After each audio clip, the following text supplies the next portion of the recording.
Hey, YouTube, what's happening? Welcome to Gas Masks and Hand Grenades. I am Metal Menace Jeff, and today I am super thrilled to talk to my guest today. He's the drummer of one of my absolute favorite bands from the 80s. They put out a Holy Grail metal album for me in 1986 that I picked up simply because the artwork was killer. And remember, back then, folks, that's what we did because we didn't have cell phones, we didn't have the internet. And we didn't have streaming, so we took chances. Speaking of taking chances, my guest has literally been in a dozen killer bands, played on and or been a session musician on nearly 40 records in his career. He has also toured the world over, playing with some very big names in the music business. He runs his own recording studio in Phoenix, Arizona area, and is currently the drummer in American thrash legends Flotsam Jetsam and his own band since high school, and we're going to get to the bottom of all that. And this is the band I'm referring to at the beginning there, which is Fifth Angel, and their debut album, which is it's a Desert Island classic CD for me. Anyways, we're going to get to the bottom of all this as time will allow. And please welcome the legendary, the crowd goes wild, if I can get my mouse to work properly here. There we go. Ken Mary, how you doing, dude? Thank you. How you doing? So good to see you. We talked a little behind this is where we pretend we weren't talking for 10 minutes behind the stage. So, well, thank you for that. Those very kind words. Oh man, they're true though. That I told you, I bought that album strictly by looking at the cover art, and I like this one, but not nearly as much. It's okay. We're gonna talk about that artwork, so let's not get ahead of ourselves. Before we jump into your interview, I want to do one quick thing. I want to thank one particular friend of ours now. He's a friend of yours, but he's a friend of mine now, and he's the guy that really made this all happen, and I can't thank him enough, and that is Mike Goby, right? Mike Goby. Mike Goby, okay. And he is a fellow Phoenixer or in that area, right? He's a fellow Phoenician, yes. He's a really awesome guy. He's been a radio DJ for most of his career, and he used to be at KDKB, and I've done interviews with him on KDKB, and he's also a DJ now on a syndicated station out of Idaho. And so super talented guy, and very, very one of the people that just loves music for music. You know, I mean, there's no agenda. There's no, it's just he loves music, and it's inspiring and fun to be around him because it's just when you make art, and we talked about this a little earlier, you and I, but when you make something that's you poured yourself into, and you made this art, and somebody else appreciates it and enjoys it, it's exciting, and Mike is like that. Mike loves a lot of the music that I've been involved in, and it's always exciting to talk to him because his take on it, is from a purely enjoyment standpoint. Like when we create the music, sometimes we get involved in all the minutia and the technicalities and the arrangements and the instrumentation and all these technical things, and then you see somebody that just enjoys it for the music, and so it's always a great time. Well, to further clarify, we did, myself and a good friend of mine in the YouTube metal community, we did on my show. I've named it 3 different things already because I don't like the name that I come up with each episode. So I gotta lock in on that. But we do a show. We've done it 3 months now in a row, where we talk about 80s and 90s, mostly 80s, lost gems, or that I forget what I'm even calling it at this point. But lost gems that you need to know about. And right away, in the second episode was, all right, Fifth Angel has to be in this. Not because you're forgotten, because you're not forgotten, and you know that by being out there, but it's those 2 albums and a new one, which we'll talk about in a bit, and another new one I think that's coming, which we'll talk about.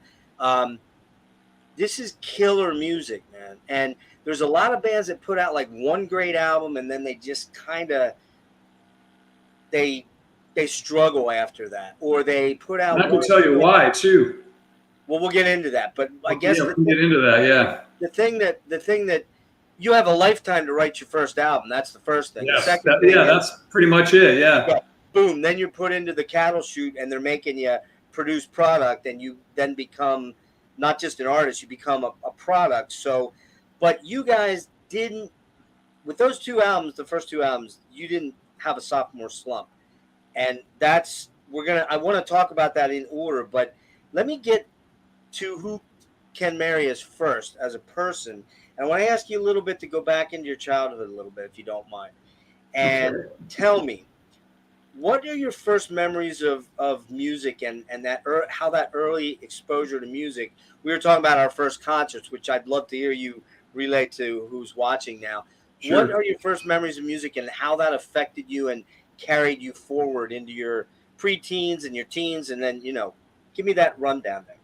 Well, I think the first thing that happened for me, they always say, I've heard a lot of drummers say this. They go, people go, well, when did you decide to play drums? And it was almost like, the drums chose them, and I can relate to that because when I was, 5 and, got into school, I was the kid that was always banging on the desk with pencils and, they'd have to take them away and, I'd be banging on pots and pans, and it was just something that was sort of, I don't know, it was just something innate. And then when I got into, I think it was 5th or 6th grade, they said, back then, when we were growing up, and you would choose an instrument that you wanted to play. And so for me, it was like, it's just going to be drums. It wasn't even a question. And then for whatever reason, I think I had a natural aptitude for it.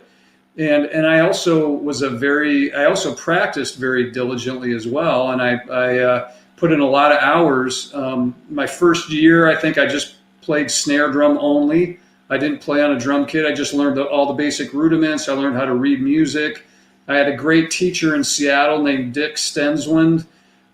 He was, introduced me to jazz and fusion and, guys like Buddy Rich and Louis Bellson and bands like Return to Forever and, and bands like Yes. And so, I learned, about rock and pop and Latin and all these different styles.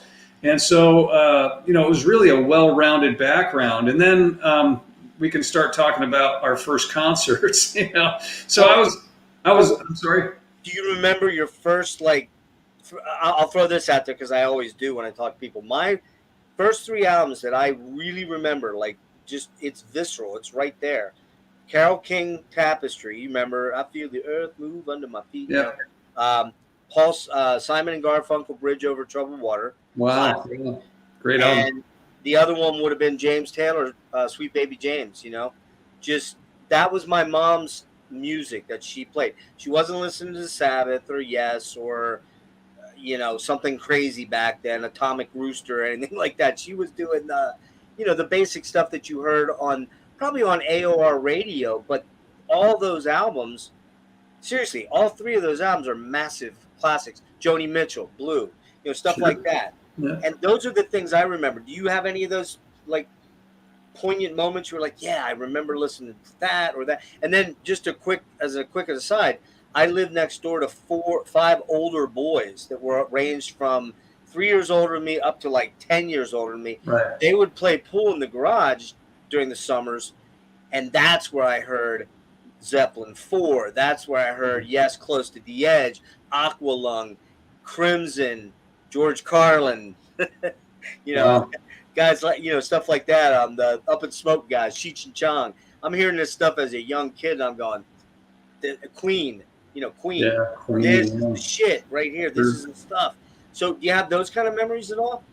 I do, but it really boils down to, the albums that I had. The first album I ever bought at a used record store was Kiss Alive. So I think I paid $5 or something. I think it was $5, and an older friend took me, to the record store, and I always had older friends too for whatever reason. And I was always the youngest guy in the band. So before my high school band, Fifth Angel, I was in this other little band.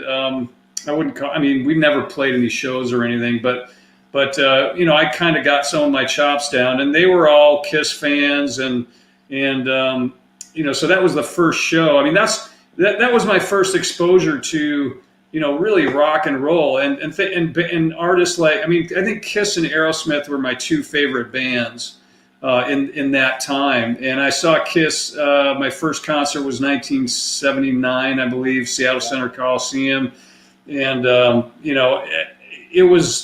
it was something that kind of changed my life a little bit, because I was like, after learning jazz and fusion and all these different kinds of things, I was like, I kind of want to do that. Well, I want to do that stuff. So let's go. You probably let's learn that kind of music. So anyway, I really became a fan of rock. Really the bands were Rush, Kiss, Aerosmith. I mean, those are the first.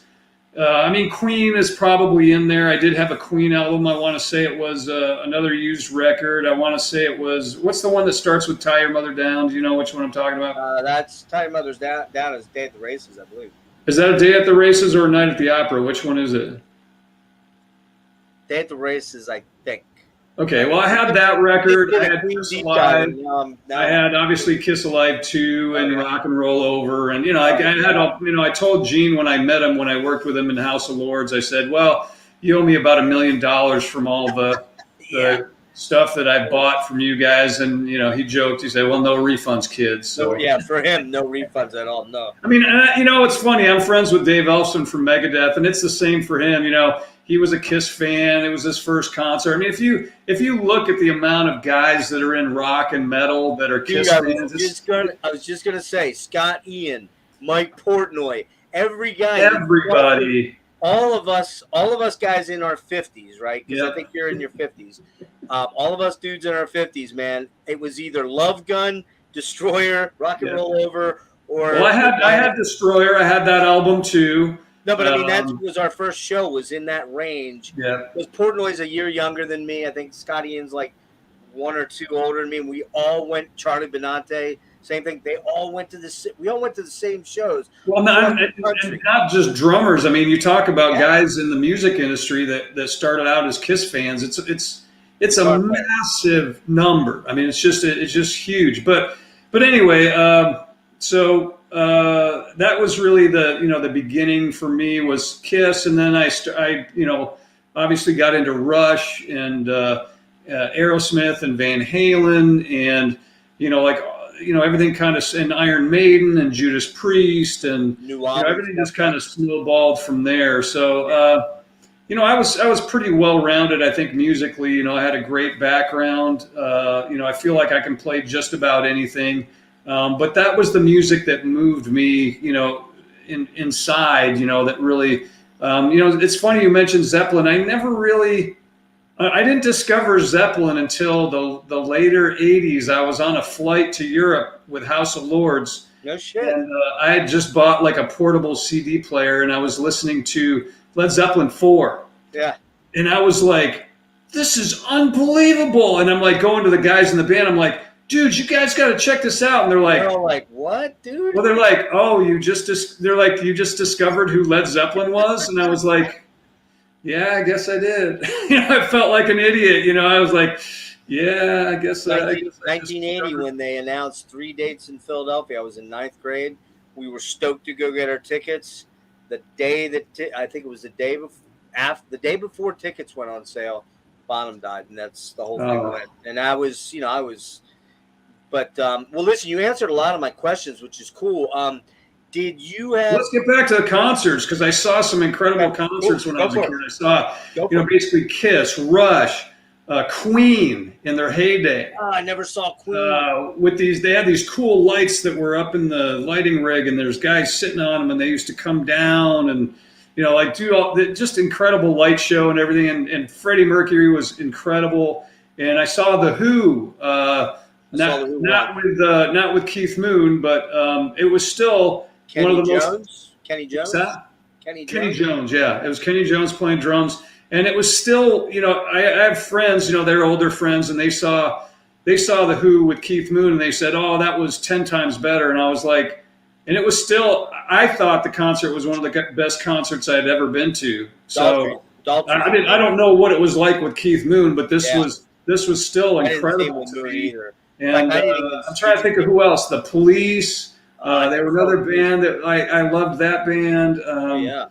So, it really was kind of about the drummers. But, of course, my influences. I saw Tommy Aldridge play with, I'm trying to remember who it was. It wasn't Ozzy. Pat Travers, I think, or something like that. Oh, yeah, that's right. He did play with them for a while. I think so. I think that was like 1980 or something. But he was like another drummer that I watched, and I was like, wow, like seeing Neil Peart, Tommy, Bonham was certainly an influence. Buddy Rich, a huge influence. But if I had to say like the three drummers that influenced me the most, I'd say Bonham, Buddy Rich, and Neil Peart for sure. I mean, Neil Peart, I think nobody can say enough about a guy that.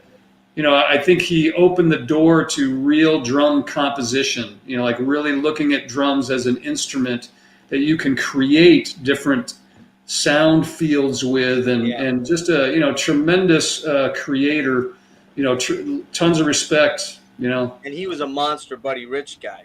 Monster. He met Buddy Rich and played with him before. I remember that. Buddy to me is probably the greatest drummer of all time, and here's why. Like, I don't think anybody can really compare. I mean, I think Neil is an incredible, writer and did incredible things. They're totally different. It's just like Bonham, Peart, and Buddy Rich couldn't probably be any more different. But I think that's why I gravitated towards each of them, because they each have something that I wanted, that I kind of tried to assemble into my playing.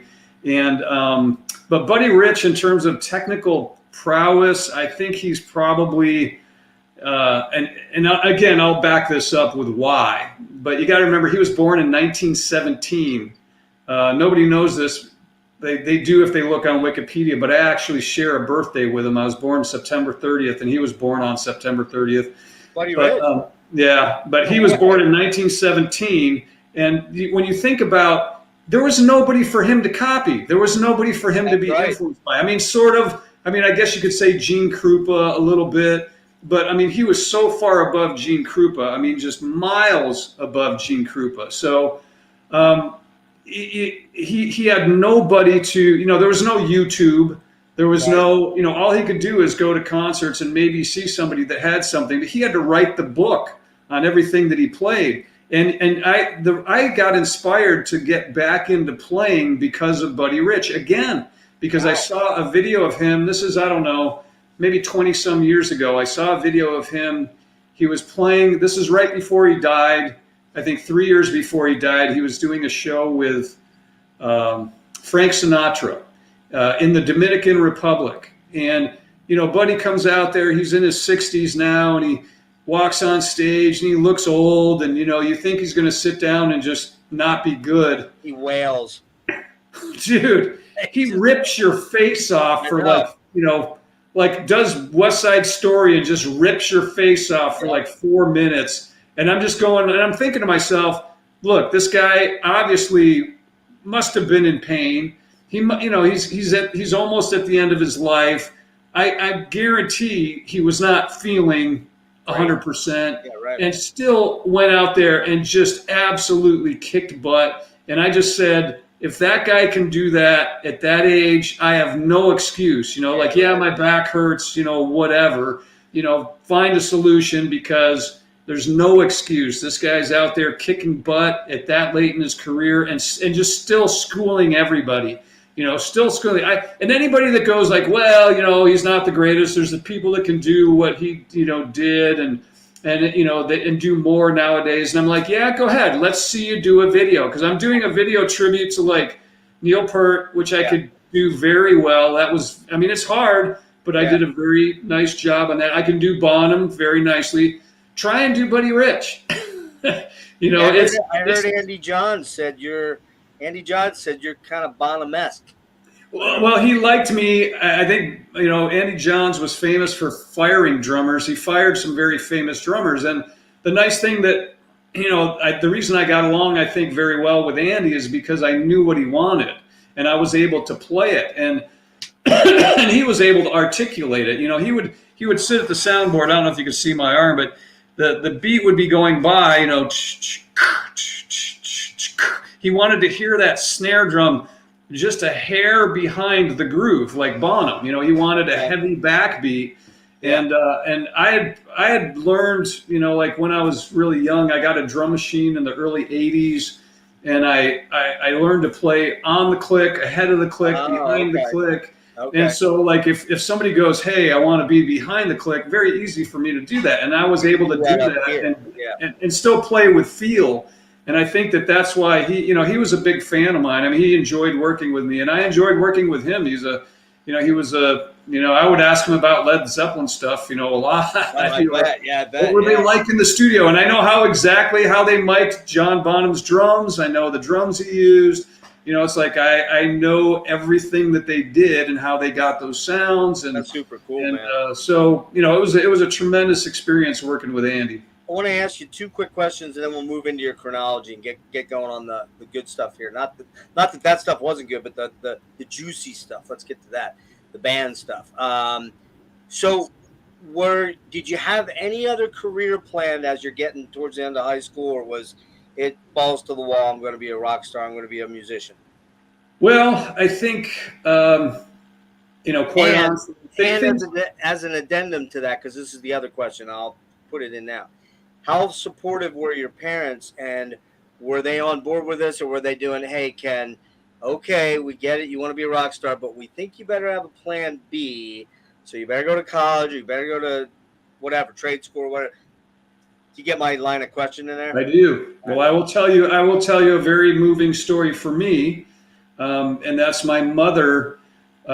She emigrated. She was born in Lithuania, and they escaped from Poland in World War II, barely. Like, some of my family was actually left behind, and my grandfather and my mother, they saw people lined up and shot, and horrible atrocities in Europe during the war. And so, she came to this country with literally nothing, couldn't speak the language, and when we grew up, my dad left when I was 5, and we were poor, we didn't have a lot of money.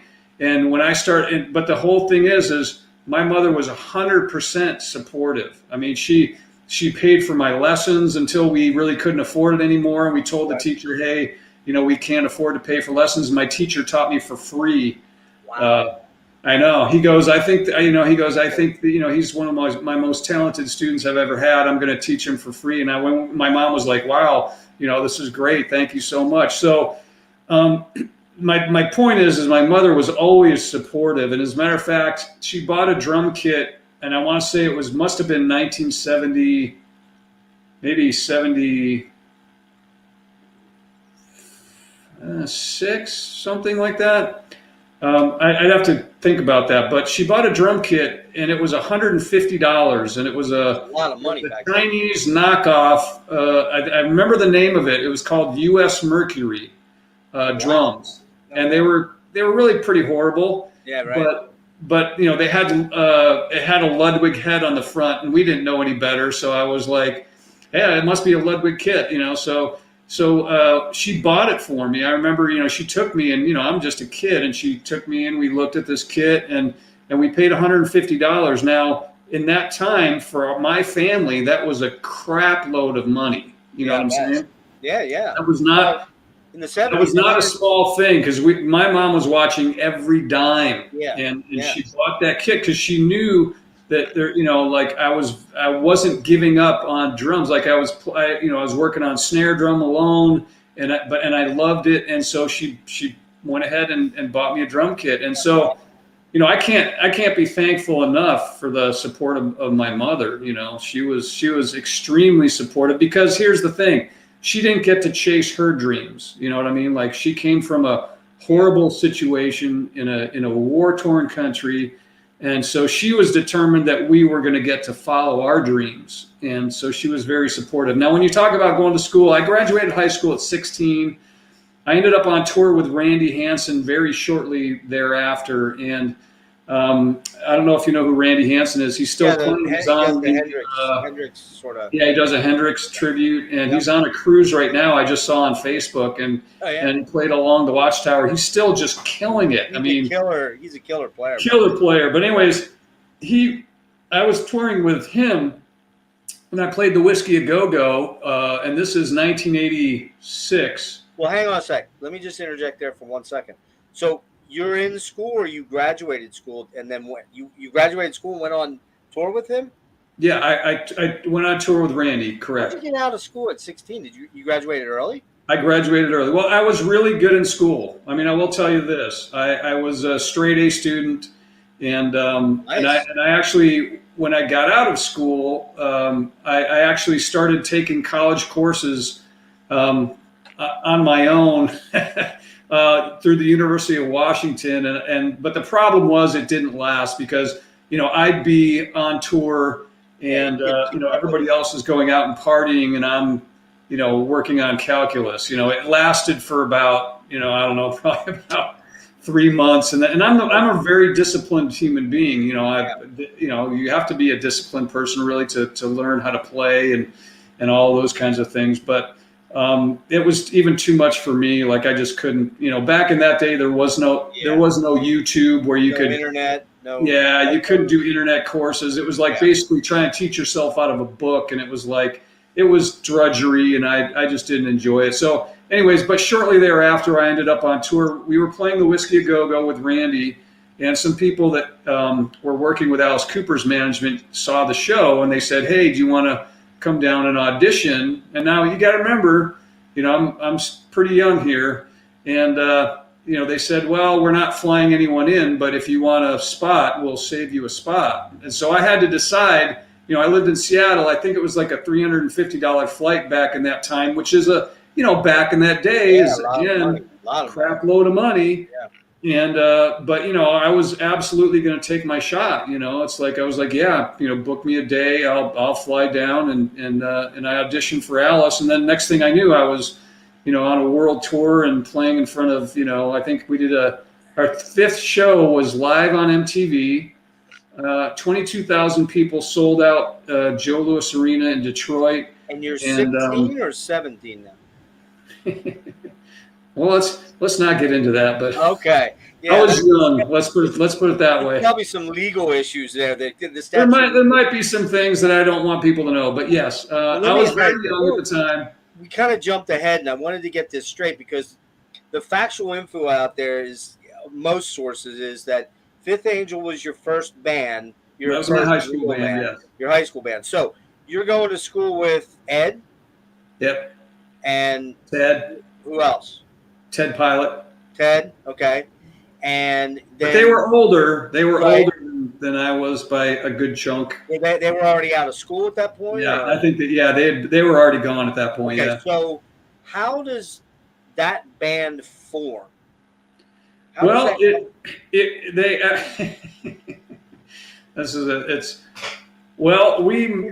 I wanted you for because I really wanted. It was. What's that? I really wanted to get.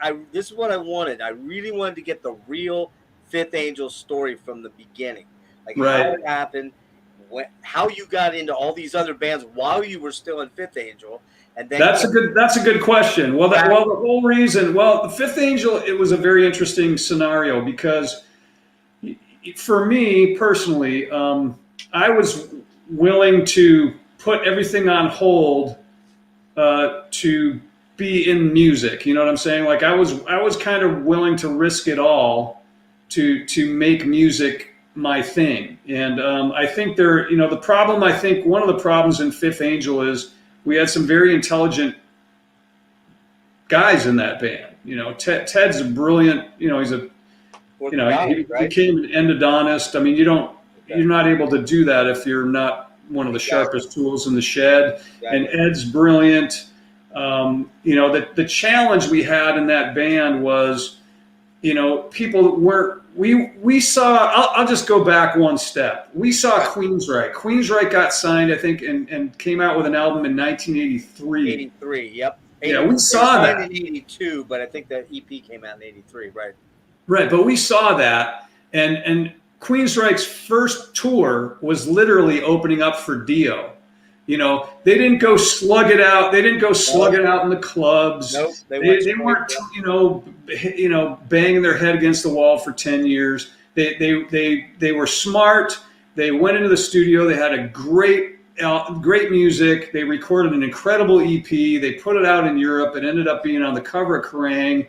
You know, their career just took off. Without them, literally, they never played a show. Without them ever playing a show, they were, you know, this entity that was blowing up. And so we saw that.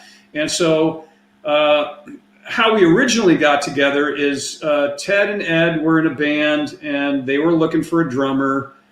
So they heard of me. I was in an area that was similar geographical area, and they heard of me, and so I went and auditioned with them, and you know, the chemistry went very well. But that really was the crux of Fifth Angel, you know, Ted, Ed, and I. Okay, so where's James come in? Where's James? James came in a little bit later, and James is a very integral part of that whole thing, because Ted, Ed, and Ken without James was a different thing. You know, like it didn't have, you know, I don't think all the elements that were completely necessary. Right. James added a final element in the writing and the playing. You know, I think he's an incredible guitarist. Guitar player, yeah. I mean, for that time period especially, you know, if you go listen to, you know, for that day and age, you know, I always thought from day one, like when we started laying stuff down in the studio and I would listen to those solos, I was moved by those solos, you know, and all the little harmony parts that he put on it. And, you know, I have to give credit to Ed too, because Ed was very involved in those days in the arrangement and the solo order, the structure of the solos and things like that, and producing Ted's vocals. You know, Ed was very instrumental in all those things. But I think as a team, as a chemistry, you know, we had something special going on, you know, to be honest with you. And, you know, you talked about that first album. Well, the Randy Hansen playing bass was not the same Randy Hansen, but it is, because I was touring with Randy Hansen. That guy, okay. And you didn't have so when we were recording, we didn't have a bass player. You didn't have a bass player, okay. Well, we get Randy. I said, Randy could play bass. Let's just have Randy come in. And so he played bass on a bunch of the songs and did a great job. You know, he did a fantastic job. Ed did a little bit too, right? He played a little bit of bass. Did Ed play a little bit of bass too? I think Ed did as well, yeah. But I was there for the Randy. I was there for the Randy bass parts, and it was what? Who is this Kenny K guy? Who is this guy? Well, Kenny K is a good friend of ours, and he is a bass. He plays bass. He plays guitar. He sings. I mean, he's a very talented, well-rounded guy. But he was a friend of ours, and so you know, he was kind of somebody that, you know, came in as a result of that. And then John, you know, came up. I don't think he was ever intended. It wasn't ever intended that he was going to be permanent, if that makes sense. Did he just play out live with you, or was he just live? Did he just do live stuff with you guys, or was it just? Well, yeah. I mean, he was actually the sound man for Randy Hansen, oddly enough. Kenny was? Kenny K was, yeah, which is a weird thing. But he's another one of these people that's just such a nice and personable human being. You know, you just want to be around him, you know, like, you know, and so he was great to have in the fold for a little while, but, you know, it was never intended because I think musically, you know, we were maybe just a little, I mean, I don't want this to sound bad, but, you know, the guys in the band were maybe just a little more advanced musically than maybe where he was. So we weren't thinking it was ever going to be a permanent thing, and neither was he. So it wasn't like a big deal. You know, when John came in, it was like, you know, hey, it's not a problem at all. So and John was a local guy too, or no? John he had moved to Seattle. I'd have to talk to him actually from where, but you know, he was in the band. He auditioned for the band and did a great job. And I think we had auditioned some other bass players too, but everybody liked John. He was real solid and fit the music, and you know, he loved the music too. You know, he really enjoyed it, and I think that's an important part of the puzzle too. Is, you know, you have to get people that really enjoy the music. If you're going to be in a band with them, they have to enjoy the same music. Right. So Okay, so this is kind of convoluted, but so you guys do a demo of 4 tracks, Yeah. and you shop that around. You send a bunch of tapes out. Back in the day, that's what you did. There was no internet. You snail mailed everything, did a Yep. promo package or whatever, headshots and everything. You send this stuff out, and Mike Varney of Shrapnel takes a gander at it, likes what he hears, gets in touch with you guys, and gives you an advance to do 5 more tracks. Is that Okay? correct? But yeah, let's go back one step. The demo that we sent him was not a 4-track. We actually went into the studio with Terry Date. This was a self-funded recording. Okay. You know, back in that day, I think we spent like, I don't know, I think it was like 10 grand or something like that, which is a massive amount of money in today's dollars. Yeah. And we were recording at night. They had $50 an hour. And this is back in 1984, you know, or whatever. Right. And it was $50 an hour at night. The studio was like 150 during the day. So we went and we were recording at night, and we did I think the first 3 songs we did, I think it was Fifth Angel, Wings of Destiny. I'm trying to remember what the other song was, but we did 3 songs. We sent him a demo tape, and he, you know, I was actually the one negotiating with him on the phone. So it was Shout It Out and Only the Strong. Does that sound right? I don't think Shout It Out was on there. I want to say it was Fifth. Well, the first 3 songs that were recorded, and I'm trying to remember, I know that Fifth Angel was on there. Yep, I know that Wings of Destiny was on there. Yep. I can't remember what the other 1 or 2 songs were, but suffice it to say that he got the songs, and he felt like there was really something there that could be expanded on. He really loved James's playing. He loved some of the songs. Maybe Shout It Out was on there, because I know he loved Shout It Out. He really felt like that was a gem. You know, your best friend is Wikipedia. So, Is it? Fade to Flames, In the Fallout, Wings of Destiny, and Fifth Angel. So In the Fallout, I was right about. Did I say that? Or no, I said. No, You said Shout It Out. Shout It Out. But I thought Shout It Out might have been in there, because that Mike Varney loved that song.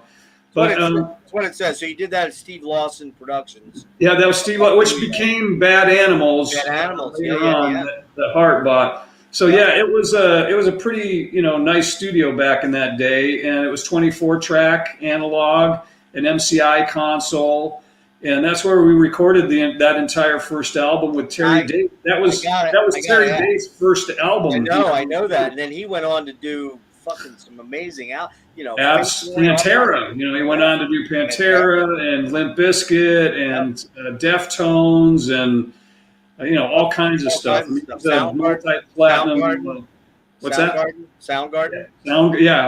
Yeah. Duh. Well, okay, so I forgot that. But here's the thing. What I'm confused. Okay, so he gets involved, gives you guys an advance. You don't have to answer this, but you said 10 grand to do that demo, right? Roughly. Well, I think it was around 10 grand roughly to do the record. Like I think we spent about 10 grand on the record. Is that his money coming in, or is that you doing that? That was our self-funded. I think he got involved towards the end, and we had a mix down that we tried to do at Prairie Sun, and they sent me to do it. And I honestly, at that point in my development musically, I don't think I was the guy to send down to mix. Like, should have been Ed. Yeah. But for whatever reason, I was negotiating with Varney, and everybody said, well, I just send Ken down with the tapes, and they'll mix it down there. And we tried to do a mix down, and it was interesting. I mean, it sounded kind of cool and kind of big. To my ear, I liked it. They, you know, Ed and Ted were like, this is horrible, and we have to remix it. And so Terry Date and us, like we were in the studio, and we were experimenting with things like, hey, let's put oral exciter on the cymbals. Let's put compression on the stereo bus. I mean, we were doing stuff that, you know, is standard nowadays, but for back then, we didn't know what we were doing. And Terry had a great ear, and I think he was good, but I don't think he totally knew what he was doing yet either. You know, he was pretty young in his career. I mean, he was talented. There's no doubt. I mean, you listen to what he did on that record. You know, he got some great tones, and I think, but I think for all of us, it was a big learning experience. I think we learned a lot just from each other. Like we were experimenting with drum sampling in a day that nobody was doing that. I mean, we were really kind of on the cutting edge of what was happening for that day. I mean, if you listen to that album, it sounds like we had Pro Tools. I mean, we were very meticulous, and we were really trying to make a great album, and we took the time to do it right. And that's the one thing I learned when even as a young person, I was like, you have to take the time and do it right. You will never be sorry for doing it right. You will always be sorry for doing it wrong. But we spent a lot of money, we spent a lot of time, and we made the best album that we could make. And I think that the musicianship, you go back and you listen to these players. I mean, it's a pretty phenomenal record. In my opinion, I think it's a pretty kick-ass album, and the production is really good on it for that era. I mean, one of the things I hate about a lot of 80s metal is the drums are just beating your face in, and they're tinny, and they sound flappy, and they get that that reverby thing, and that you don't get this on that album. It's just such a well recorded album. So major props to Terry and you guys. But here's what I'm really confused about. Let's circle back to the one thing that's got me weirded out. How are you doing that in 1984, 85, 86, but you're also playing in TKO? You're also, or something. I don't know what you did in TKO. You can inform me, but I know there's some tie in there. And then you're also getting involved in the Alice thing, and you're playing with Randy Hansen. Like, how did you do all that? Well, because Fifth Angel, we were trying to duplicate what Queensryche did. Nobody was willing to go, do club tours and, slug it out in the field. And, and I think, honestly, we were maybe too smart, like the band, like Ted and Ed and, and even James, maybe we were just a little too intelligent, because we're like, hey, this is a long shot. And we have to do this right. You saw what happened with Queensryche. Let's do that. And look at what we did. I mean, we kind of did. We kind of went, okay, we made this great album. We got picked up by Epic Records. It went out in Europe. It started, getting in Kerrang and all the other magazines. And, unfortunately, we couldn't land. I remember we were trying to land some tours. That's what I wanted to ask you about. What happened there? Well, the problem was we were making an impact, but it wasn't blowing up like Queensryche blew up. You know what I'm saying? Like Queensryche kind of blew up. Yeah. And it was a big impact that they had in a very short amount of time. We were kind of like on a slower burn. I think we had a great cult following. People really loved the band. I think they really loved the music. I think we maybe had more of an impact in Europe than we did in the United States. Yeah. And I think that was kind of a problem. So we were trying to, we were based in Seattle, and we were trying to get on tours, and we were not able to get on tours. And for me, I'm a drummer and I want to play. And so if we're sitting and waiting, well, I'm going to go play with Randy. I'm going to go play with TKO. I'm going to go, I'm going to do what I need to do to, enhance my skills and get better. And, like when I was touring with Alice Cooper, I was promoting the Fifth Angel records while I was out, and everybody in the band felt like that was actually, maybe a good, at the time, it seemed like that was a very good thing. In retrospect, I'm not sure, would it have been better if I didn't do the Alice tours and stayed with Fifth Angel and, we tried to play clubs and stuff? I don't know. I mean, I don't know which would have created more exposure. I'm guessing with Alice, being with Alice and being on those major tours. That's a big paycheck too. That's the press. A nice paycheck, right? What's that? You're getting a nice salary. You're getting a paycheck every week or every 2 Well, weeks. I'm not even talking about that. I'm talking about the effect on Fifth Angel, because I was out there doing interviews for Fifth Angel while I was touring. Right.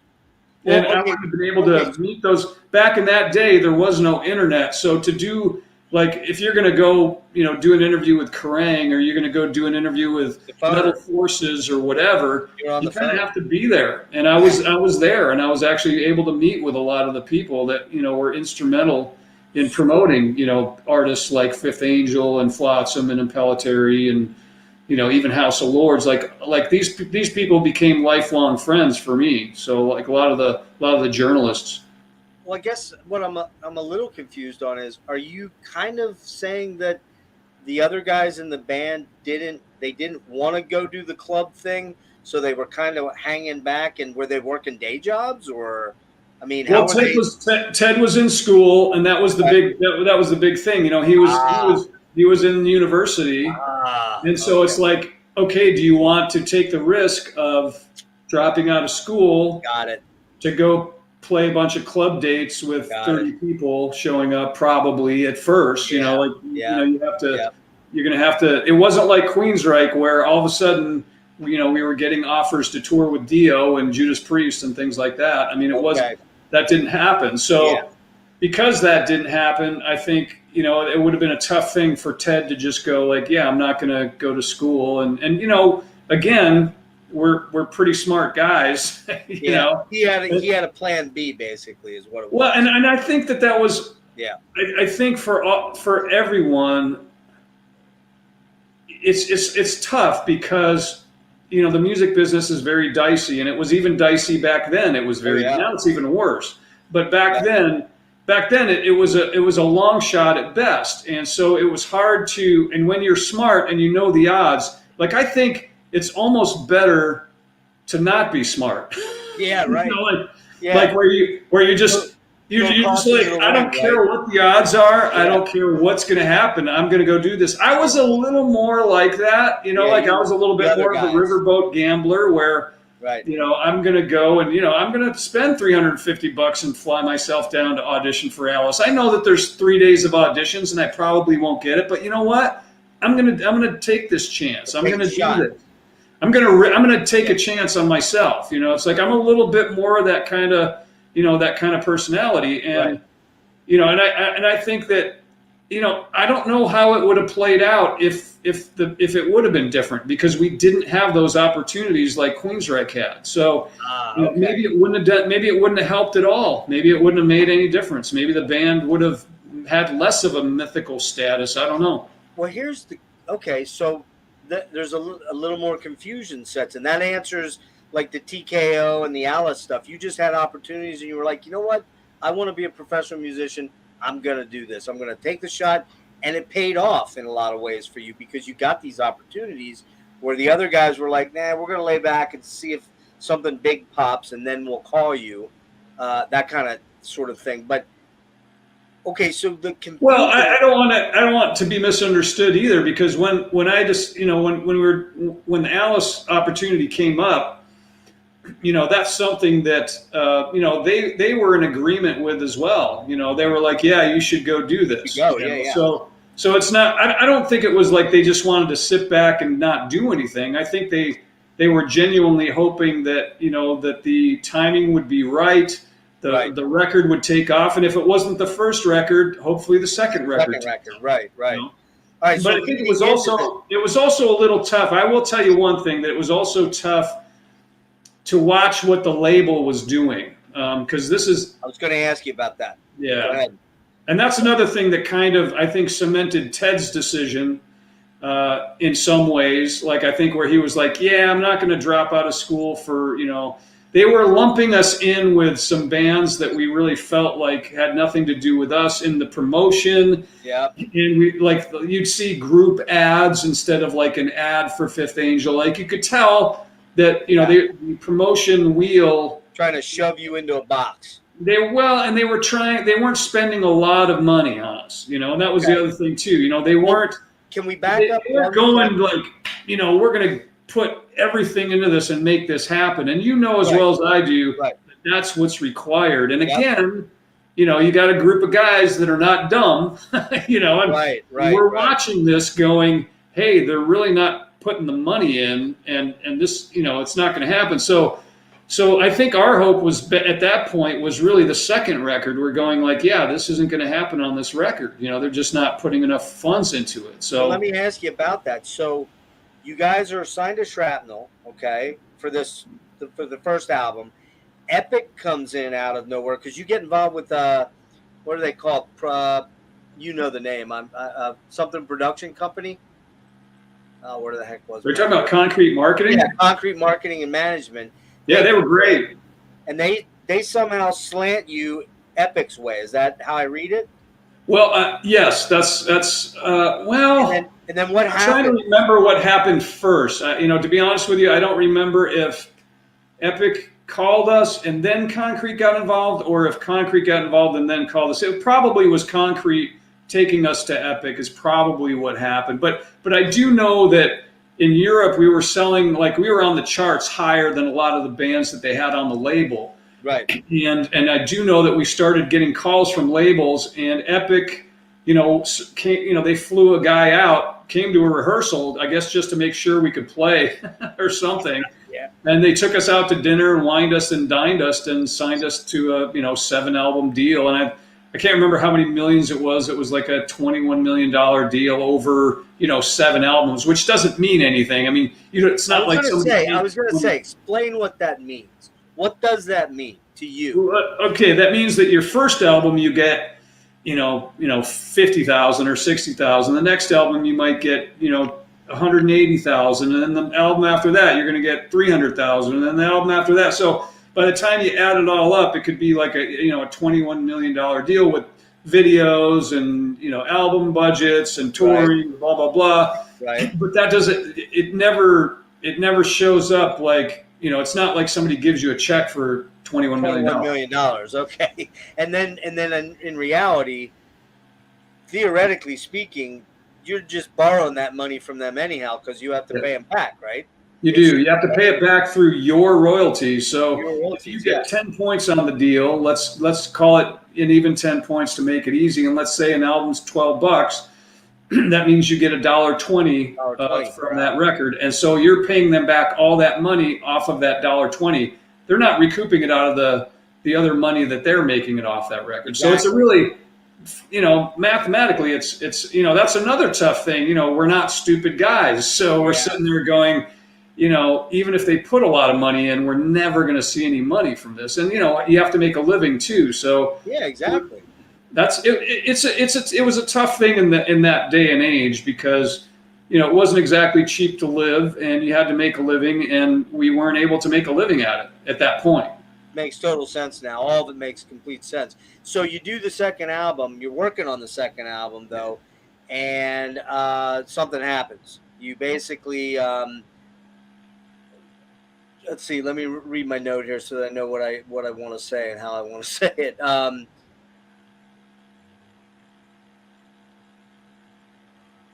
So one member of the band leaves the band, and you're talking about James, right? And was that during the writing process, or during the recording process, or before all that happened? I think that was before, because we did some demos at London Bridge, which ended up becoming a big studio in the grunge area. Yep. We did demos for the second album at London Bridge. And that was with Kendall. And Kendall was, I'm not sure who found Kendall, but, Kendall is like, it's almost like lightning in a bottle twice. You had James, who's a phenomenal guitarist and very creative and very unique. And then, I don't know who found Kendall, but Kendall was, I think another incredible talent. Amazing. And what's that?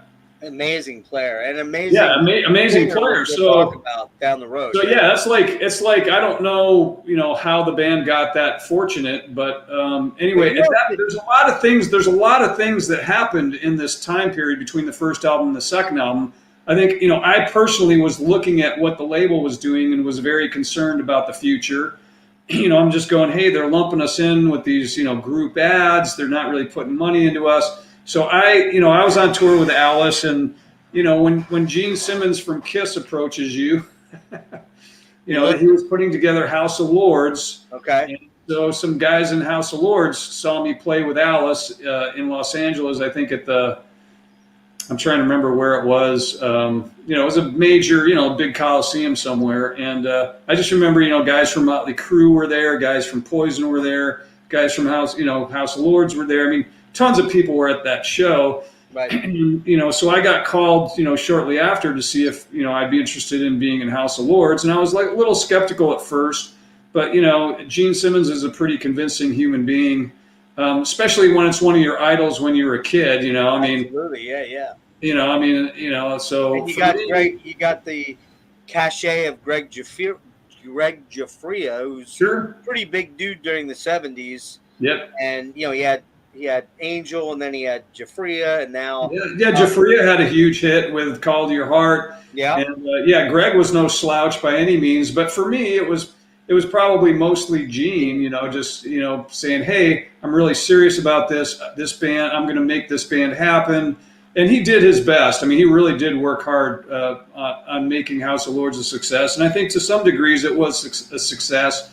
I think to some degrees not. But we're talking about mostly Fifth Angel. So getting back to that, I was already moving on. I had already left before they did the second album. They were trying to record the second album with a drummer, and I don't remember what his name was, but I guess they were trying to record with him. They did the second album with Terry Brown. And who was obviously, we were all Rush freaks, so we obviously wanted to do a record with him. But I was in House of Lords at that point, and Gene Simmons actually gave me permission, to kind of help the record out because they were having a tough time and it wasn't working, I guess. And back in that day, again, no Pro Tools, no. Exactly. You had to track it, and it had to be there, and it had to sound be good. right. You have to be good. So they called me up and said, "Hey, would you be willing to play on their album?" And I said, absolutely, of course. I mean, these are my friends, like I would have done anything to help out. So I was off, I think 2 days in New York or something. Like I was on tour with Alice at the time. I think I just played somewhere and then, came down, got in the studio, and Eric Carr from Kiss lent me his kit to record on, which was really cool. I have pictures of me on Eric Carr's kit. I'll have to send those to you email, but that's killer. It's on the Fifth Angel page somewhere. But anyway, that was kind of exciting for me in terms of it was a great kit, great sounding kit, and Eric Carr I had a tremendous amount of respect for, and so I went in there, knocked the album out in a couple days, and and that was it, and I went on from there. So that's pretty much, the story on how all those things happened in terms of the timeline. I had two quick questions back on the first album. Sure. Can you talk a little bit about, there's this kind of, and I don't, maybe it's true and I'm missing something, but there's this, I've seen people talk about how Fifth Angel's a religious band. I never got that ever. I don't, because the Fifth Angel idea is tied in with some biblical connotation, right? Yeah. Okay. Well, I can tell you how all that came about, and I can tell you that, definitely the intention has never been, if you look back to the earliest interviews on the band, it's not I think what you're asking is if it's a Christian band. And yeah. And it's not. I mean, I think the members of the band have always had different religious views.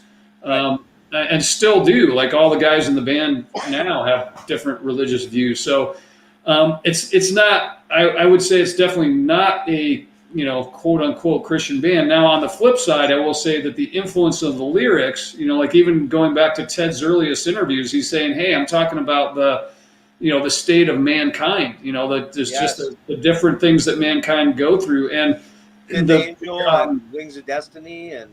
Yeah, I mean, war and, just the different things that we experience as human beings.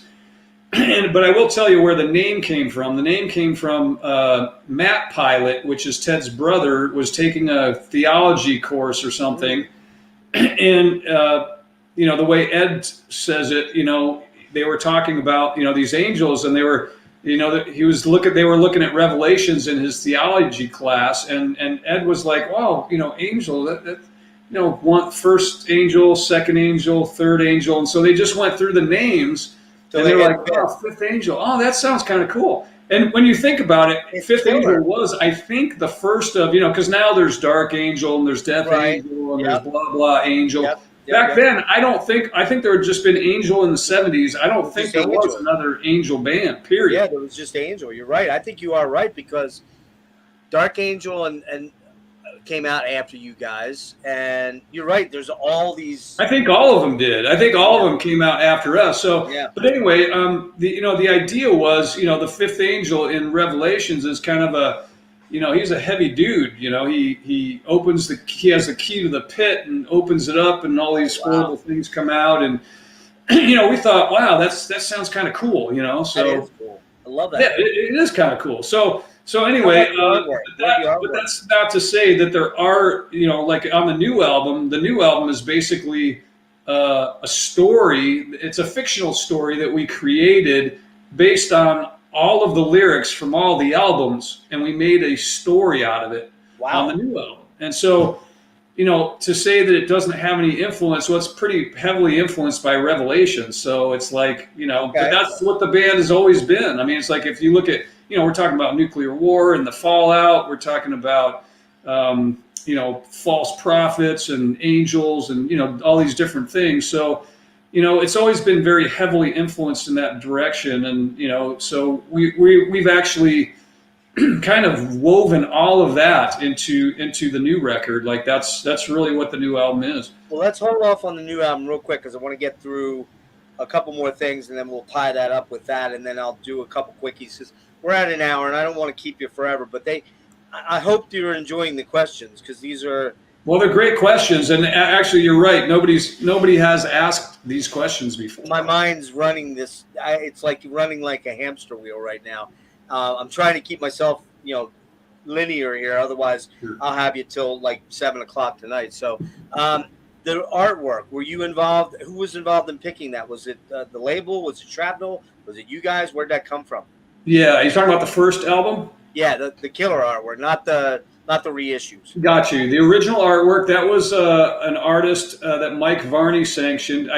We tried to have, my mom's an artist too, and we tried to have my mom create an album cover, which for whatever reason, it didn't quite work out. I mean, it was kind of cool, yeah, but it didn't quite work out. So Mike Varney had this artist, and we all, to be totally honest with you, when we first saw it, we were kind of like, I don't know. Like we didn't know if it was really all that happening, but obviously you loved it, so it worked.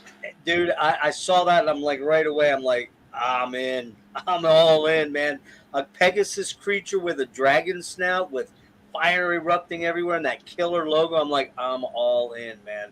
I mean, I won't lie to you. This was a little less. It's okay. I don't hate it. Yeah, I'm not a big fan of that. I don't think anybody in the band is. And the weird thing about that album cover is it doesn't really fit the music even. No, not at all. I think that was an epic. That's the epic artist, or epic record. Somebody deciding that looked cool, and we didn't really like that one either. To be honest with you, it's like it didn't really reflect what was on the. I mean, the album is time will tell. It's like the back photo made more sense than the cover. You know what I'm saying?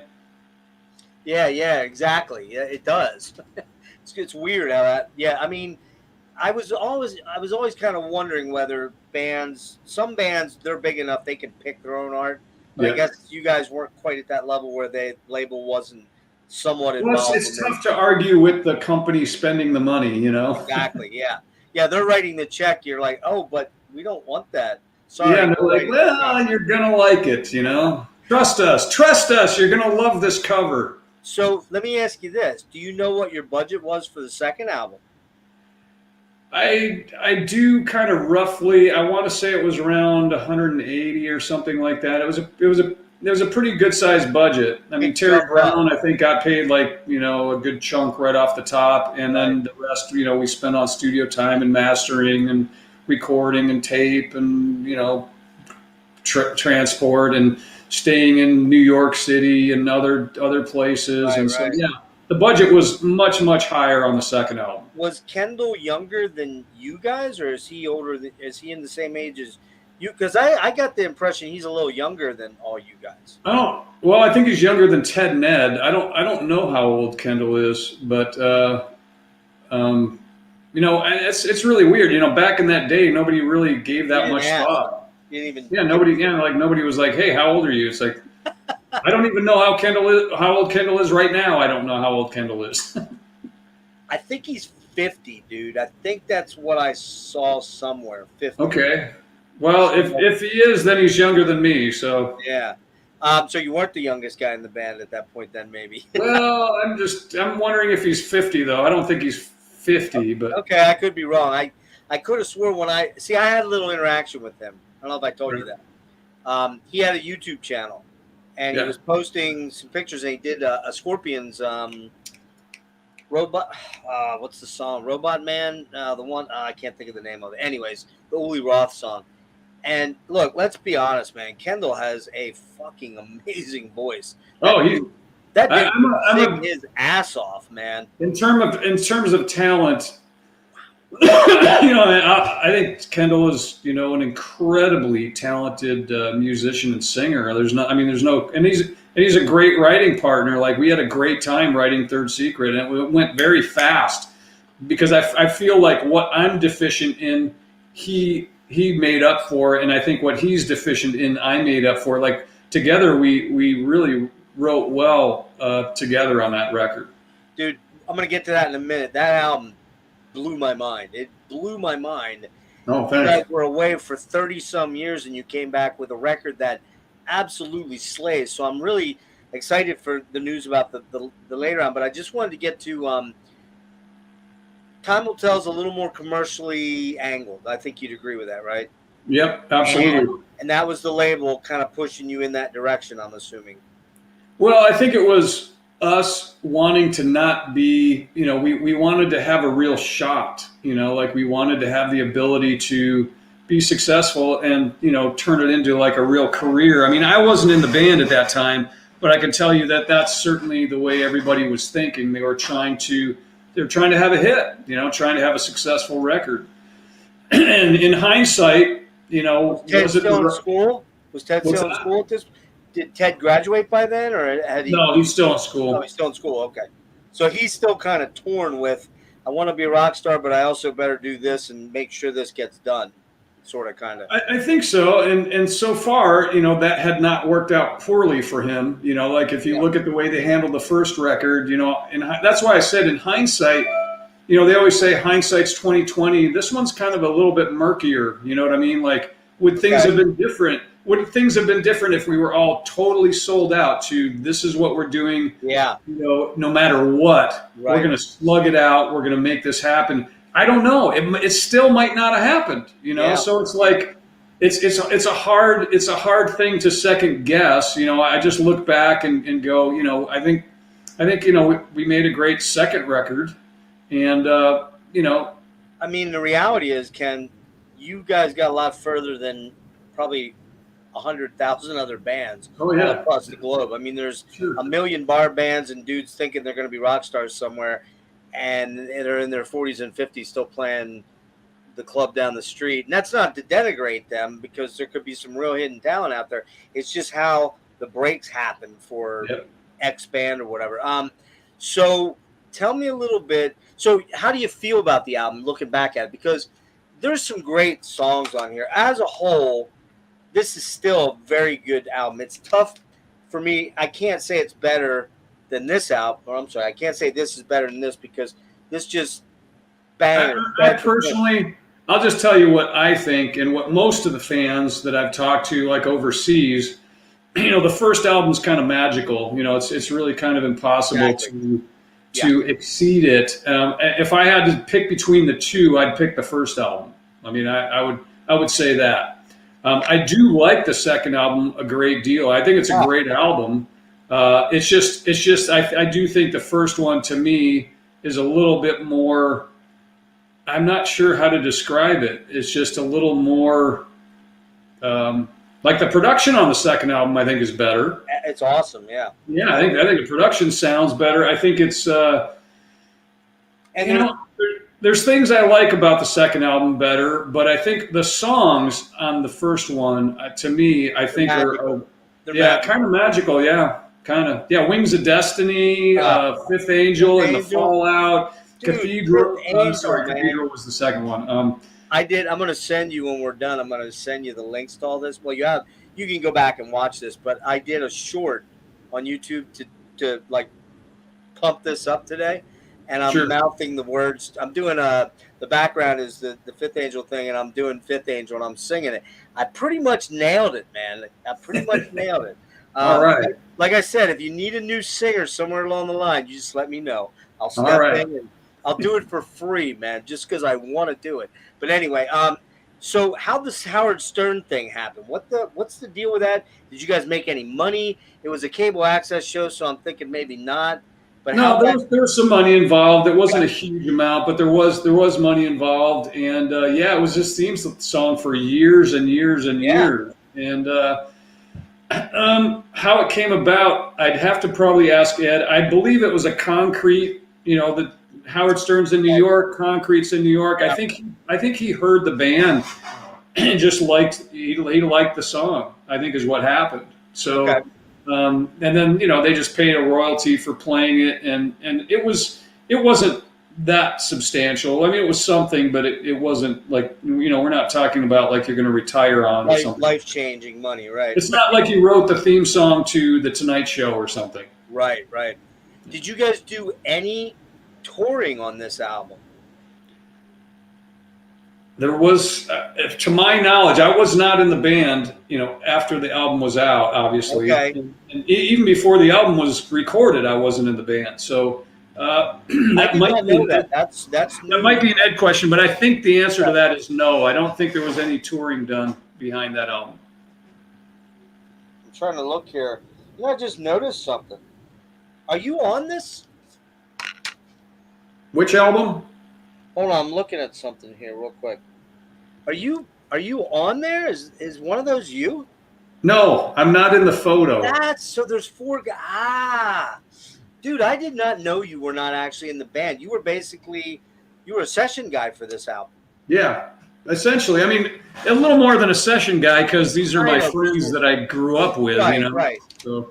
But you were doing other stuff, and you were doing the House of Lords thing. So, so you didn't do any real touring, no festivals or anything, and you weren't in it, so you wouldn't have played with them anyways, right? No, but I do not believe there was any touring behind that record. If that helps, I can say with 99% certainty there wasn't any shows behind that album.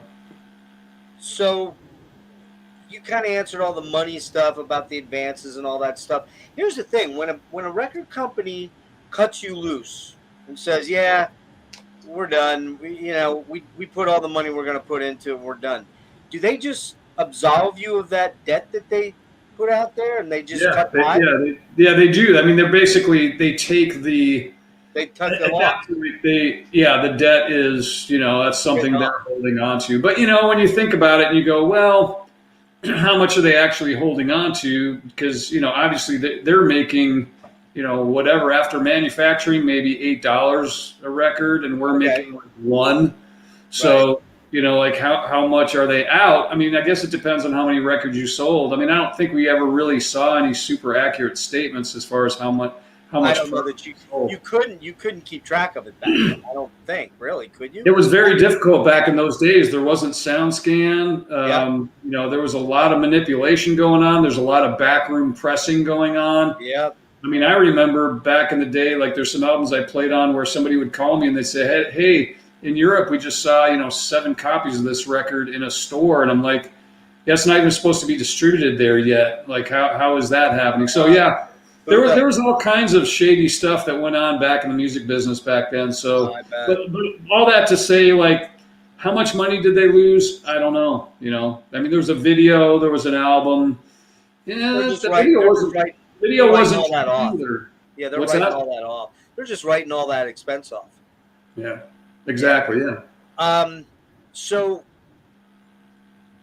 90 comes, the band just kind of being smart guys. You're not even in the band at this point.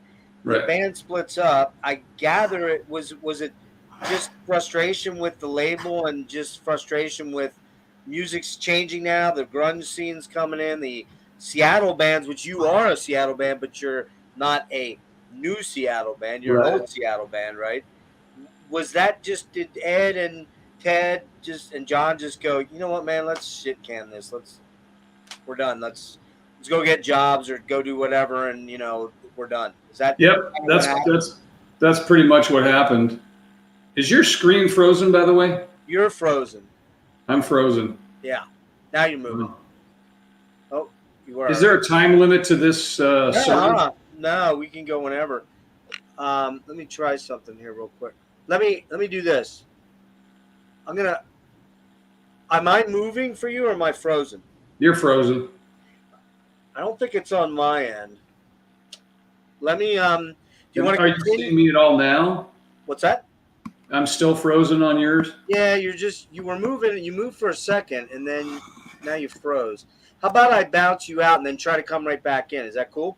Well, let me try something too, because I'm hitting my browser and it's not actually allowing me to access anything right now. Wow. Can you still hear me? Yeah, I can hear you fine. It's just a video thing. Yeah, it's really weird. I'm trying to Are you trying find to? out what's something's bogging everything down. Well, here's what I would do. Here's what I'd do. Are you cool to continue a little bit more? Because I have some pretty good stuff yet. Yeah, I gotta be done in about 15 minutes. But yeah, let's Okay. let's do that. All right, pop yourself out, and then I'm gonna kill you, and then come right back in. Okay. Well, try not to kill me, but yeah. Well, I don't mean kill you. All right, I'm gonna bounce. I think I'm gonna restart my laptop. That's what I would do. Just bounce out and come back in, and I'll sit tight here and talk to the 8 people that are watching. Okay, all right.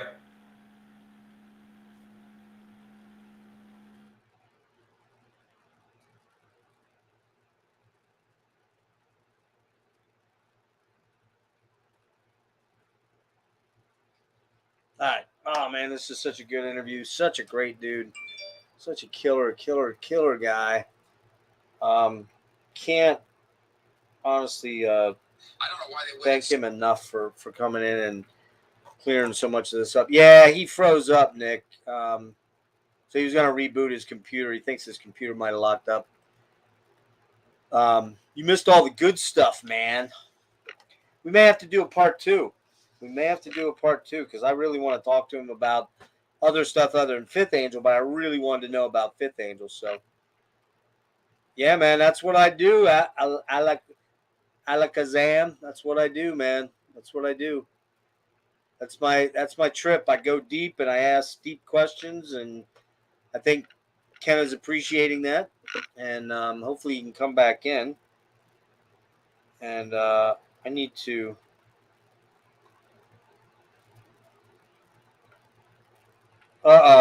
Nick. I'm having effect. That's cool, man. Nick, I'm doing bad things to our fellow guys. This is Brian. He just went to the CD store. Look at that. Miles Davis, Agalok, and Fates Warning. Are you kidding me? Plus, he has this. We're going to do Last Crack next month, me and Dennis. And it's signed to him. Wow, look at that shit. How about that? Pretty freaking cool. Okay, hang loose, guys. Thanks, Phil. How you doing, buddy? Good to see you. Good to see you. Oh, man, Ken, I hope you're coming back.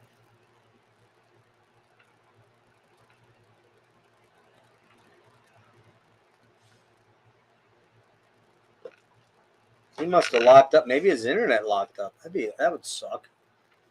Yeah, I agree. Great record, especially Kind of Blue, man. What a killer album that is. And Fates, of course. Yeah, man. So if you didn't catch this interview, you got to go back. If you weren't here from the start, man, you got to go back and watch this. This guy is such a cool guy, such an awesome dude.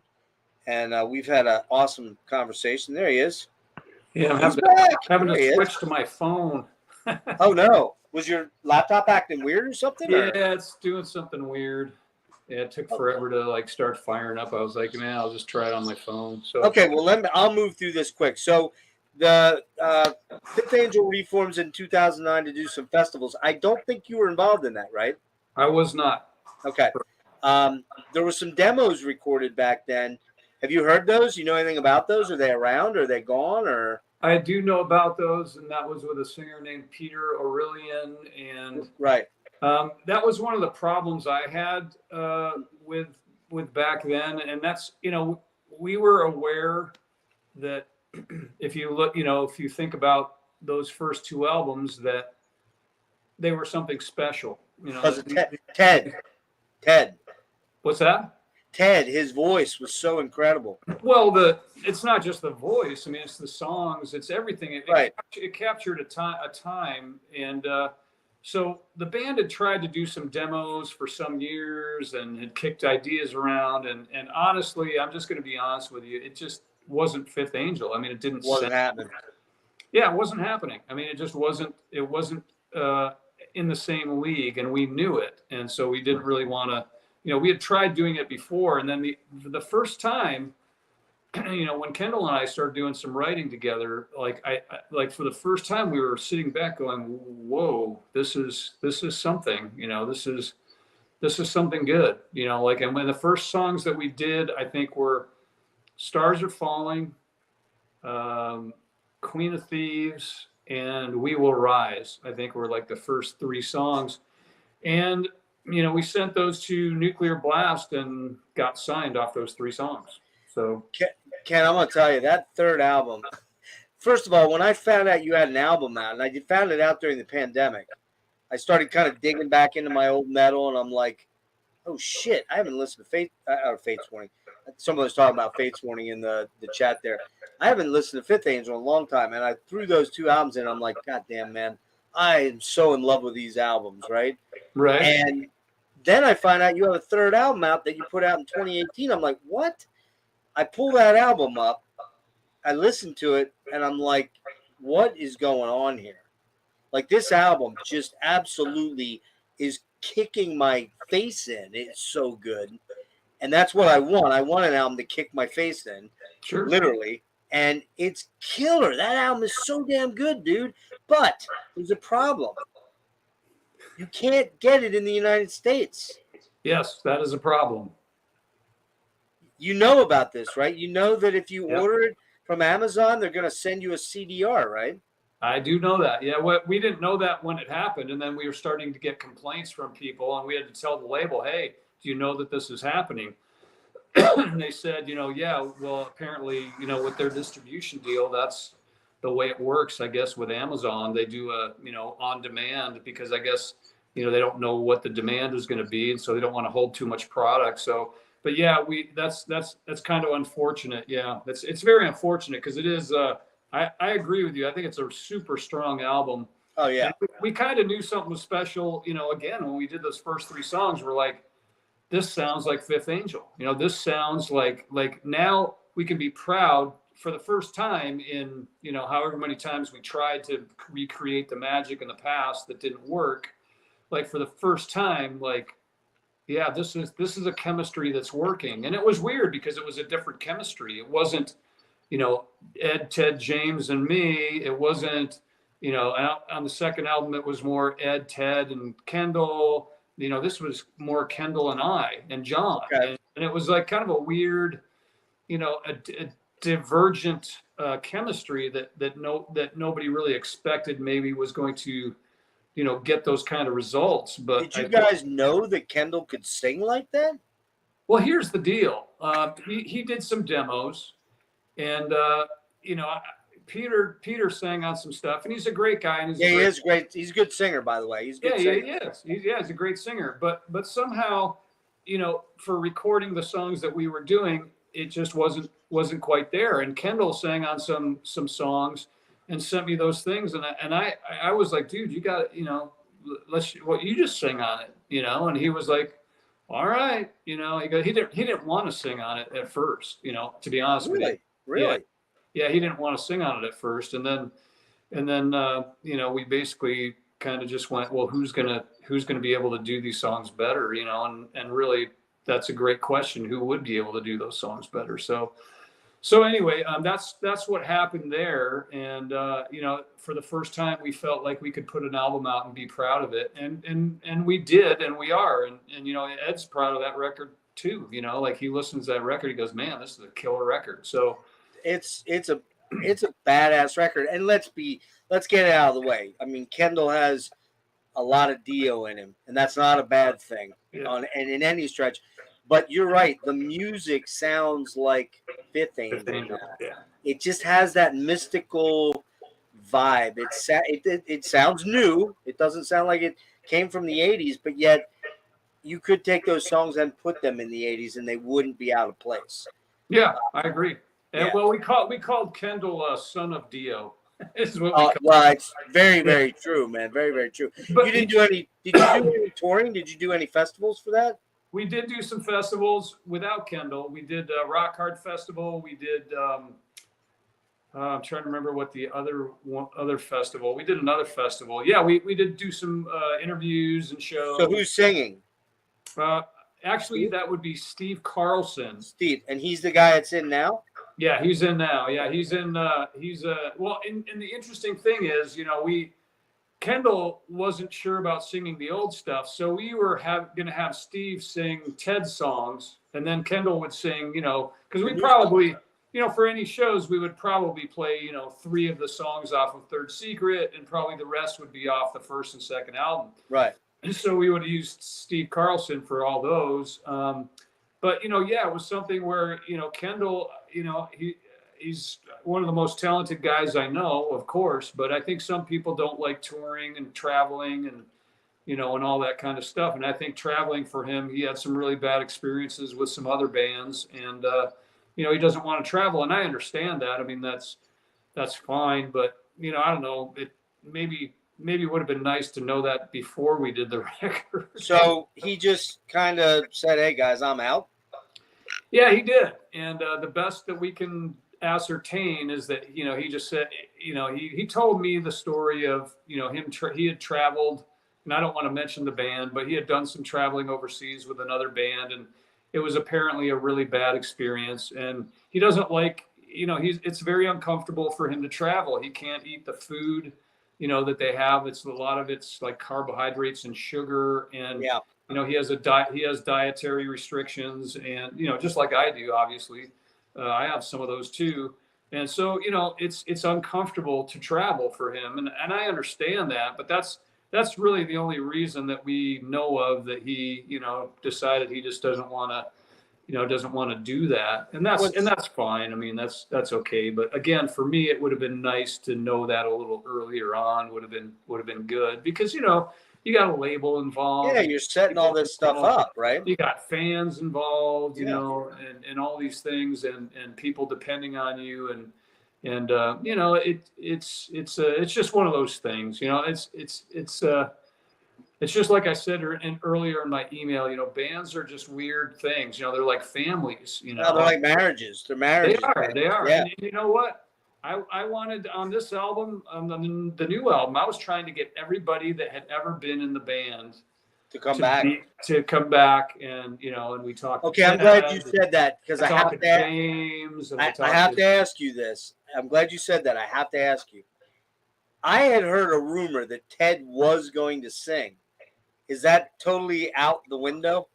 Well, we approached him several times, actually. And, John talked to him. And I guess the reality is this. The reality is he has like a chronic sinus drainage.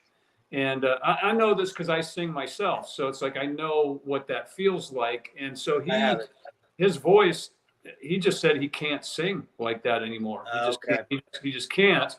Yeah. And I think it's, I think if he could, I think he probably would have guessed it on something. Like, I think he would have. And, I talked to James and he didn't want to do it. So it was like, it was kind of a bummer because I was trying to make this like, the album where the entire, kind of like Pumpkins United on Halloween. Yeah. Bring it all together. Bring everybody in, let's all do this. And unfortunately, we weren't able to do that. But, I think aside from that, I'm very proud of the upcoming album.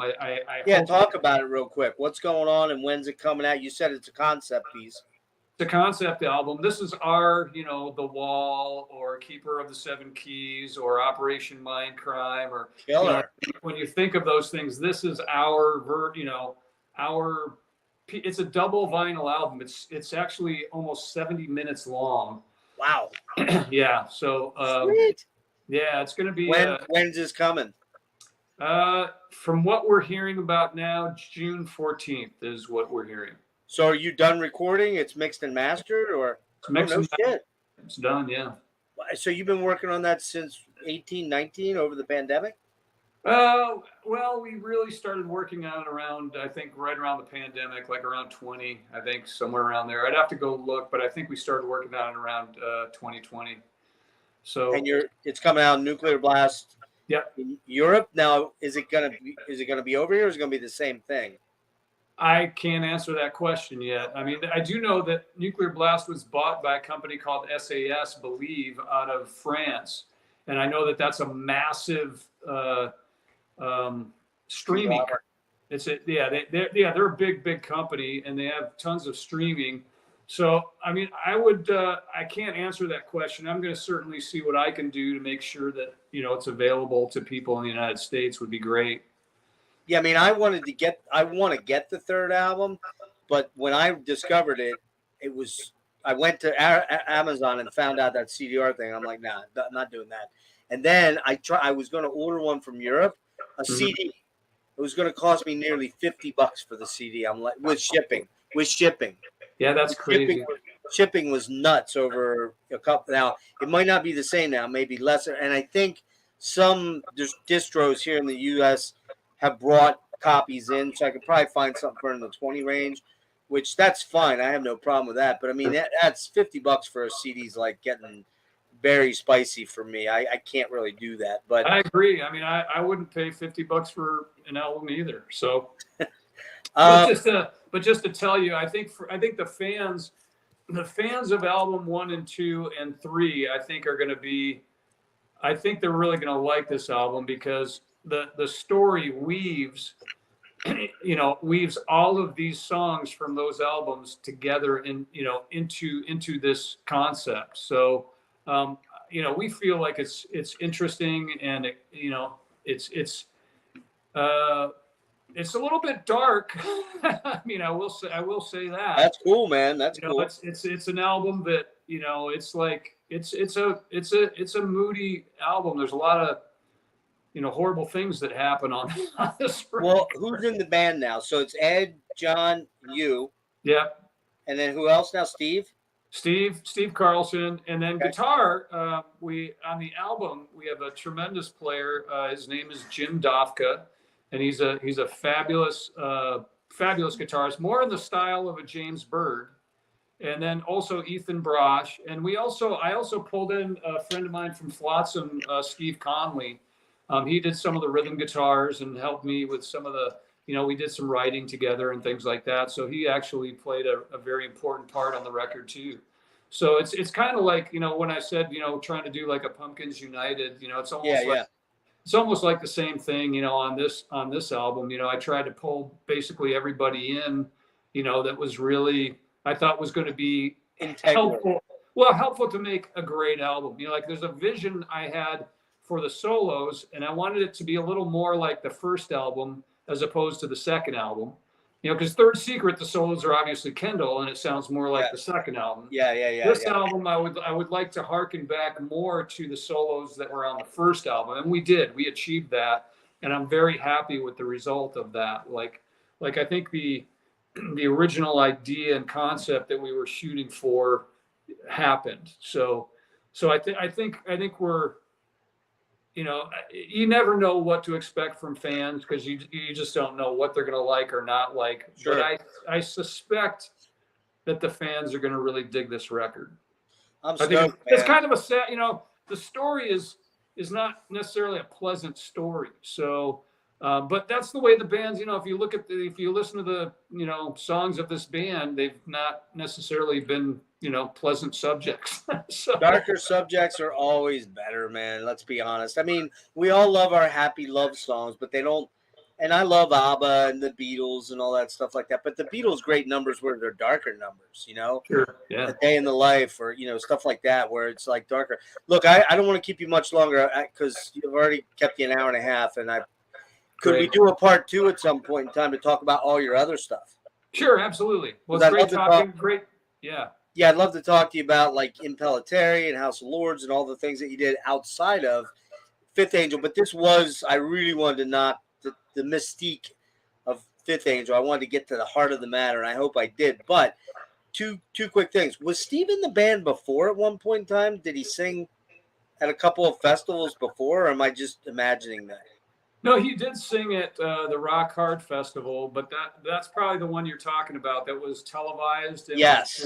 It's a pretty big festival over there. Yep. And yeah, he did a fantastic job. I mean, you know, he's the great thing about his voice. I think his voice is spectacular. You know, like he sounded very good. Yeah, he can sing Ted, he can sing Kendall, he can do, and then on the new album he does his own thing. You know, it's like he sounds like he sounds, and I think it's I think this is going to be a you know, in terms of him, like a stunning reveal, you know, of his voice. Like, I think people are going to be freaked out at how good this guy's voice is. I think, you know, I could be wrong. You know, you never know, because I don't know what fans are ultimately. But my instinct is, you know, he did, in my opinion, like all I can go by and all we ever go by, like all we did on Third Secret, we tried to get songs that, you know, Ed and John and Kendall and I were moved by. You know, we tried to get songs that when we listen to them, we get excited by them, and they move us, and that's all we can do. And on this album, I can tell you, it's a lot of songs, and there's a lot of variety of songs, and they move us. You know, they move us. So if that translates to moving everybody else, then, you know, all the better. You know, I mean, but all we can do as artists is create something that we love. Exactly. And then hopefully if we love it, then that means that there's going to be a bunch of other people that love it too. Yeah, I mean, do you know who Steven Wilson is? I don't. Porcupine Tree. You ever hear of Porcupine Tree? Sure. Man? So Steven Wilson is the main dude behind that, and you know, for years and years and years. And he would always say, "I'm pretty much writing this album for me, and if those fans come along, great. I'm going to lose some fans. I'm going to gain some fans. It's just kind of how it works." But real quick, what's going on with Flotsam, and then I'll let you get out of here. Because how'd that come about that you joined your local guy, I guess, because they're Phoenix-based, right? And did you already know the guys, or did they call you up one day? Steve Conley and I have done tons of work together in a variety of different projects. But on the self-titled Flotsam album from 2016, you know, I have a big SSL recording studio, and so they came in and they recorded drums at my studio, and that was the first time I'd heard of Flotsam in years. I mean, I was a huge fan of their first two albums. You know, kind of like you're the fan of these albums. Like, you know, I love those first two albums, and I'm just going to be honest, I kind of lost them a little bit after that. You know, like for whatever reason, you know, like I wasn't really paying attention. And then all of a sudden, you know, they're in my studio recording, and I'm listening to, you know, the vocals. You know, this is Jason Bittner played drums on it, and the drums were exciting and fun. You know, he was able to really kind of play, you know, whatever he wanted to play. And, you know, like nobody was sitting there going, well, you have to dumb it down. You have to do this. You have to do that. You know, like everybody just, you know, everybody did their own thing. And AK's voice was, you know, it's just incredible. You know, like he's amazing, man. He's amazing. Well, it was one of my like I was listening to that album in my car for like a long time. It was in my car stereo, and I was listening to it constantly. And so I was a big fan of that album. Like without that album, if somebody said, "Hey, do you want to go tour with us?" I might not have said yes, but you know, I was like, man, the singer's killing it. You know, one of the greatest, you know, rock singers, and the songs are energy and, you know, exciting to play and everything. And so, you know, then I think they had Bittner was going to join Overkill, and they needed a drummer to fill in for, I don't know, 11 or 12 shows in Europe. And they asked me if I wanted to do it. And I was like, yeah, okay. You know, so I did it, and I had a blast. And then what's hilarious about this story is they never actually officially asked if I wanted to join the band. It just was, I just kept showing up. Really? That's funny. So yeah, it was really a funny story. It's like there was never any official like, hey, you're in the band. It was just like, well, I'm just here. Nice. Hey, I wanted to throw this quick joke in here before we leave, and then what I'd like to do, if we could, at some point when you have another free hour or so, I could probably wrap it up. I did want to talk to you about Sonic Phish, which is your studio. Kind of wanted to talk to you a little bit about Impelliteri and House of Lords and Chastain. I didn't know you were in Chastain. I'm like, so here's my joke. It's clear during the 80s you appear to be in multiple bands at the same time. Was that true? Well, a lot of the, I think the perception of that is more like what happens, like today. I was probably ahead of my time because, nowadays everybody's in 5 bands. Well, hang on. That's my joke. Don't steal my line. That's my joke. Okay. I was going to say, Mike Portnoy, you were not the OG. Ken Mary was the OG. Well, thank you. Well, what's interesting is, like Chastain, people think, oh, you were in Chastain and that was a full-time thing. It's like, no, we would But he didn't tour that much. We would just record records. So it was more like a recording thing, which doesn't take that much time. It takes you a few days and you recorded an album. And so people have this impression like I was in, 100 different bands, but the bands that I was actually a member of were, Fifth Angel, Alice Cooper, House of Lords, Flotsam, Impelliteri is the same kind of situation. I did the job. I recorded like 5 records with him, and it, fabulous, incredible, player. Amazing. Yeah, but he's one of those guys that's like a lot of the shrapnel guys. They were much bigger in Europe than they are over here, and you can't really tour around Europe and make a lot of money as just a solo guitar dude. You got to go play the Keep It Trues and those kind of the festival gigs. So, I mean, did you ever tour at all with Impelliteri or no? I haven't yet. We may be doing some work coming up, but but he was actually huge in Japan. And Marty. The records that I played on, he sold. Combined on those like 5 or 6 albums, he sold millions of records in total, combined. Really? Wow. Yeah. He sold a lot of records in Japan. Those records used to sell 300,000-400,000 units a piece. Is he with Graham Bonnet now, or was he with Bonnet? No, he was. Graham Bonnet sang on his Stand in Line album, which that's what I thought. Yeah, which was a pretty. It had like a decent hit in the U.S. on that record, and all the rest of them were really big in Japan. But fabulous player, and but again, people are under the impression that I was in like 50 bands, and that's really not true. I mean, I was it seems that way, but you're right. When you break it down, you had slotted times that you could go do those things. Yeah, sure. It just seemed like you're in a million different bands and touring. I mean.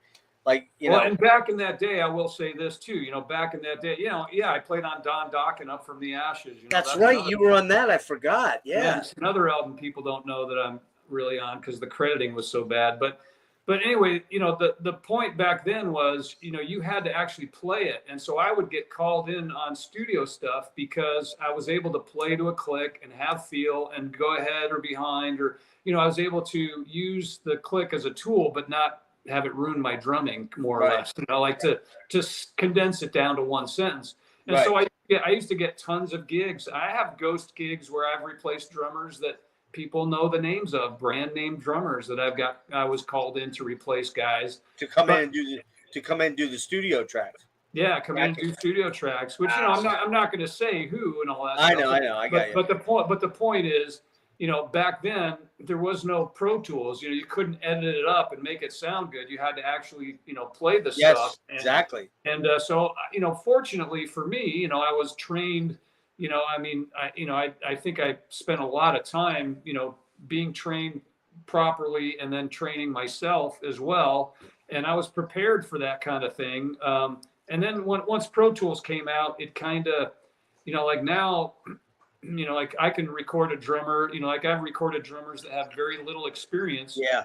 They have some nice parts and they're not really that tight and they're not that solid. And quantized. And I can chop and, I can use Elastic Audio or Beat Detective and I can make them sound like they're, the greatest drummer ever. And so that's for part 2, because I wanted to talk to you about that, because being an old dude from and I'm a guitarist, can't keep a beat to save my freaking life. I can play to one, but I can't keep one. I'm the worst drummer in the freaking world. But man, music is just getting so clinical and so it's so surgical, or what's the word I'm looking for? Not surgical. I think clinical is a good word. Clinical. Where it's all processed and fake. And I think a lot of older guys are upset by that. I'm personally not upset by that. I like bands, like Arch Enemy and Amon Amarth, and like some of these bands where, and Flotsam is a very, technically oriented band, very aggressive, and it's just like there's a new sound. You know what I'm saying? Like there is a newer sound. Ken, I hate that. I'm not opposed to it myself. I know there's I hate that trigger drum sound, Ken. It drives me nuts. That Meshuggah drum sound. I love Thomas. He's like fucking insane. Well, I think Avenged Sevenfold was really the first ones to start that. I think they started that. Really? Yeah, everything being triggered and quantized and chopped up, and I think that's the first band that I noticed that somebody did that. Maybe there's somebody else that I don't know about, but that's the first time I heard that. But since then, it's almost like every band's doing that. Like it's just all the newer bands are doing that, and I think the problem is people go like, oh, like I even have friends, they're like, well, I like the old style production. It's like, well, show me some successful albums that sound like they're from the 70s now. And, you're not going to be able to find them because, it's like this, the albums that are selling are all very polished. They're very processed. The thing is, can you actually do it? Like Fifth Angel, go listen to that first Fifth Angel album. It sounds like we had Pro Tools and we didn't have Pro Tools. And so if you have the musicianship and you can actually pull it off, I don't think there's anything wrong. See what you're saying, but that album has an analog sound because it's an analog recording. It's real musicians playing their instruments. And I mean, you can do the same thing with, don't get me wrong, I know you can overdub guitar solos and you can punch and they did that back in the day too. Yeah, you did. But they were cutting tape and they were, it wasn't this I'm sounding like the old man. I know. It's like I am the old man, so I just guess I can't get past that. But I mean, well, I won't think about it from my perspective. I used to make a lot of money going in and playing on stuff because somebody didn't like the way the drummer feel was. Now with Pro Tools, you can change the drummer's feel. So think about it from my perspective. I lost a whole source of revenue because of this technology. But I don't hate this technology. I don't hate it. But this is what bothers me. The only thing that bothers me is if somebody uses it as a crutch where they cannot duplicate it live, and you go see them live and it's a completely different deal. Yep. That bothers me. Like if you hear the singer on album and he sounds amazing, and then you go see him live and he sounds horrible. Exactly. Like, okay, that's obviously. Or a drummer, where you hear him on the album, you go, oh, this guy's incredible, and then you see him live and he's horrible. It's like can't keep time. I don't like that. Like that bothers me. But as far as the sound of it, the sound of bands like Arch Enemy or any of those bands that I mentioned, it's just the new metal. It's just the way it is. I'm not bothered by that. So as long as you have the players that can do it, it's like if you have players that can't do that, then maybe you shouldn't be doing that. Man, if I won the lottery, I would be putting Fifth Angel out on the road in the U.S. And I don't care if you were playing to like 3 people and one of them was me at every show, we'd be doing that shit. I'd be like, yes, everybody. Well, thank you for the kind words. Really appreciate that. All right, man. Hey, listen, I really appreciate you doing this. Thank Mike when you see him. Thank him. I already sent him a message. He didn't see it yet. Fantastic talk about Fifth Angel. I do really want to talk to you about the other stuff in your career one of these days. So sure. I'll hit you up in some time and really appreciate it, Ken. You're an awesome dude, man. All right? You take care. All right. Take care, Ken. Have a great day. See ya.